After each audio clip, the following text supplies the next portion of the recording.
లేదు సార్, అక్కడ వెళ్ళకుండా ముందే అరెస్ట్ చేస్తారు. మాట్లాడడానికి అవకాశం లేదు సార్.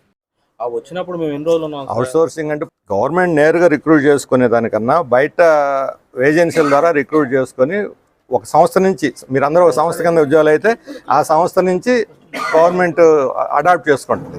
దాన్ని ఆ సంస్థ ఇంతకుముందు ప్రైవేట్ వాళ్ళకి ఇచ్చారు, దాన్ని గవర్నమెంటే టేక్ ఓవర్ చేసి ఆప్కాస్ కింద చేశారు. అంతే తప్ప ఎప్పుడు పడితే తీసేస్తాం కాదు. సుప్రీంకోర్టు గైడ్ లైన్స్ ఏంటంటే నువ్వు ఎవరిని కాంట్రాక్ట్ తీసుకో, అవుట్ సోర్సింగ్ ఎవరిని పడితే వాళ్ళని తీసేయటానికి లేదు, ఎట్లా పడితే అట్లా అడ్డగోలుగా తీసేయటం లేదు. సుప్రీంకోర్టు ఇంతకుముందు జడ్జిమెంట్ ఇచ్చింది.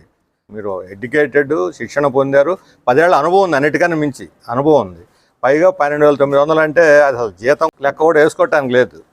మిమ్మల్ని పార్ట్ టైం కింద పరిగణించి అవుట్ సోర్సింగ్ అంటున్నారు. అవుట్ సోర్సింగ్ కూడా ఆప్కాస్లో పెట్టిన తర్వాత తీసేయటానికి లేదు, అట్లా పెడితే అట్లా. అందులో ఇప్పుడు చేసిన పని మరీ అసలు పక్షపాతంతో ఉంది. 700 మందిని మేము మళ్ళీ రెన్యువల్ చేస్తున్నామని మిగతా వాళ్ళని పక్కన పెట్టి ఏ ప్రాతిపదిక మీద చేస్తారో ఇది మాకైతే అర్థం కావట్లేదు. ఇక మేము పూర్తిగా మీ పక్షంలో మీ తరఫున గట్టిగా నిలబడి మేము కూడా ఫైట్ చేస్తాం. మీ ఫైటింగ్కి మీరు చేస్తున్న పోరాటానికి కూడా మద్దతు ఇస్తాం. మా పార్టీ వైపు నుంచి కూడా గవర్నమెంట్ మేము దీని మీద రిప్రజెంట్ చేస్తాం, ఒత్తిడి తేవడానికి ప్రయత్నిస్తాం. ట్రేడ్ యూనియన్లు, టీచర్ సంఘాలు, మన ఆదివాసీ గిరిజన సంఘాలు అందరూ కూడా మీకు అండగా ఉంటారు. భయపడొద్దు. అరెస్టులు జరుగుతుంటే తెచ్చి స్టేషన్లో కూర్చోబెట్టారు. ప్రభుత్వం యొక్క వాళ్ళ భయం, వాళ్ళ పెరిగితనం ఒక రకంగా. బాధితులు, ఉపాధ్యాయులు చెప్పే మాట విని ఇది పరిష్కారం చేస్తే అది ప్రభుత్వంలో ఉన్న బాధ్యతాయుతమైన స్థానాల్లో ఉన్న వాళ్ళు చేయాల్సిన పని. ఎవరైనా సరే ప్రజలు వాళ్ళకి అధికారం ఇచ్చారు, ప్రజల యొక్క సమస్యలు పరిష్కరించమని అధికారం ఇచ్చారు. ఇప్పుడు ప్రజల మీద పెత్తనం చేయమని కాదు అధికారం ఇచ్చింది. ప్రజల నుంచి అధికారం లాక్కుని ప్రజల మీద పెత్తనం చేస్తామంటే ఎట్లాగూ.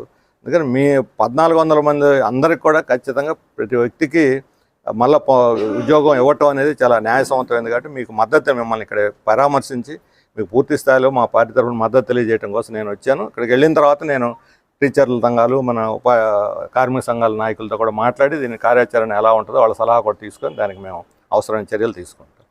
10 సంవత్సరాలుగా గిరిజన గురుకులాల పాఠశాలలో టీచర్లుగా అవుట్ సోర్సింగ్ కింద పనిచేస్తున్న దాదాపు 1450 మందిని, 58 మందిని ఇప్పుడు ఉన్నట్లుండి ఈ సంవత్సరం టర్మినేట్ చేశారు. మధ్యలో ఒకసారి చేస్తే దాన్ని తీవ్రమైన ఆందోళన చేస్తే ప్రభుత్వం మేము మీకు హామీ ఇస్తున్నాం, న్యాయం చేస్తాం, తర్వాత దాన్ని విరమించారు.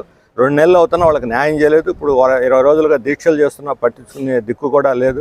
మంత్రి కూడా వాళ్ళ పట్ల చాలా అమానుషంగా ప్రవర్తిస్తున్నారు. చెప్పేది కూడా వినకుండా వాళ్ళని బయటికి నెట్టేసేటువంటి పరిస్థితి వస్తుంది. కనీసం విద్యాశాఖ మంత్రి అయినా వింటారు అని చెప్పని ఆయన దగ్గరకు పోతే అక్కడ దగ్గర కూడా పోనీయకుండా పోలీసులు అరెస్ట్ చేసి తీసుకొచ్చి, అంటే ఒక బాధితులుగా ఉన్నవాళ్ళు, బాధ్యతాయుతమైన స్థానాల్లో అధికారంలో ఉన్న వాళ్ళకి చెప్పుకోవటానికి, విన్నవించుకోవటానికి కూడా అవకాశం ఇవ్వకపోతే ఇక ప్రభుత్వ పరిపాలన ఎలా జరుగుతుంది?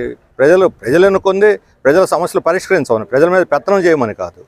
అధికారం తీసుకున్నంతసేపు ప్రజల తరఫున మాట్లాడి ఆ తర్వాత ప్రజల మీద పెత్తనం చేస్తామని అంటే అది చెల్లదు. ఇది ప్రజాస్వామ్య వ్యవస్థ. అందుకని మీరే హామీ ఇచ్చారు, మీకు న్యాయం చేస్తాం, వాళ్ళందరినీ ఉంచుతాం. ఎక్కడికి పోతే అసెంబ్లీ సాక్షిగా అసెంబ్లీలోనే ప్రకటించారు మంత్రి, మీ అందరికీ ఉద్యోగాలు గ్యారెంటీ చేస్తాం. అందుకని ఈ అవుట్ సోర్సింగ్ కింద ఉన్న గురుకుల పాఠశాల టీచర్లందరినీ వాళ్ళ అనుభవము, వాళ్ళకున్న విద్యార్హతలు అన్నీ దృష్టిలో పెట్టుకొని వాళ్ళ ఉద్యోగాన్ని రెన్యువల్ చేయాలి. రెన్యువల్ చేసిన తర్వాత మొత్తం అవుట్ సోర్సింగ్లో ఉన్న వాళ్ళందరినీ కూడా రెగ్యులరైజ్ చేయాలని చెప్పి మేము మా పార్టీ తరఫున వారికి పూర్తి మద్దతు, సంఘీభావాన్ని తెలియజేస్తున్నాం.